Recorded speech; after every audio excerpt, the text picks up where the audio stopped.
প্রিয়া, এই spworlds.smm.store কিভাবে login করব বুঝতে পারছি না। আরে সহজ, আগে তোমার ইউজার নেম, নাম, জিমেল আইডি, হোয়াটসঅ্যাপ নাম্বার আর পাসওয়ার্ড লেখো। ঠিক আছে, ইউজার নেম, পাসওয়ার্ড, এবার সাইন আপ বাটনে ক্লিক করলাম। হ্যাঁ, ব্যাস লগইন হয়ে যাবে। যদি পাসওয়ার্ড ভুল হয় ফরগেট পাসওয়ার্ডে ক্লিক করো। আচ্ছা, এবার ফান্ড অ্যাড করতে হবে না? অবশ্যই। প্যানেলের ড্যাশবোর্ডে অ্যাড ফান্ডস অপশন দেখছো? হ্যাঁ দেখছি, সেখানে ক্লিক করব। হ্যাঁ, তারপর অ্যামাউন্ট লিখতে হবে, যেমন 100 টাকা, 500 টাকা। আর পেমেন্ট কিভাবে করব? পেমেন্ট মেথড সিলেক্ট করো, যেমন ইউপিআই, পেটিএম, ব্যাংক ট্রান্সফার বা অন্য কিছু। তারপর পে নাও-এতে ক্লিক করো। উফ, তাহলে খুব সহজ। আচ্ছা প্রিয়া, ধরো ইনস্টাগ্রাম ফলোয়ার্স কিনতে চাই, কিভাবে অর্ডার করব? ড্যাশবোর্ডে যাও, সেখানে নিউ অর্ডার অপশন দেখবে। হ্যাঁ দেখছি।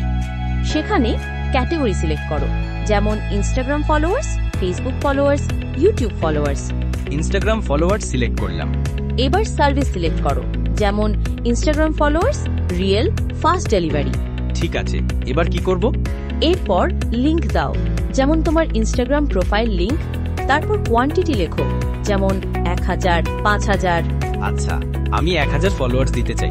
সব ঠিক থাকলে সাবমিট বাটনে ক্লিক করো, ব্যাস অর্ডার প্লেস হয়ে যাবে। আর কিভাবে জানবো অর্ডার কমপ্লিট হয়েছে কিনা? ড্যাশবোর্ডে অর্ডার হিস্ট্রিতে গিয়ে স্ট্যাটাস দেখতে পারবে, যেমন প্রসেসিং, কমপ্লিটেড বা পার্শিয়াল। বাহ, দারুণ সহজ তো। প্রিয়া, ধন্যবাদ। এবার থেকে আমি নিজেই অর্ডার করতে পারবো। আরে সমস্যা নেই, এসএমএম প্যানেল দিয়ে সোশ্যাল মিডিয়া গ্রো একদম সোজা। তাহলে আর দেরি কেন? এক্ষুনি লগইন করুন www.spworldsmm.store আর নিজের ফেসবুক, ইউটিউব, ইনস্টাগ্রাম প্রোফাইল নিজেই বুস্ট করুন।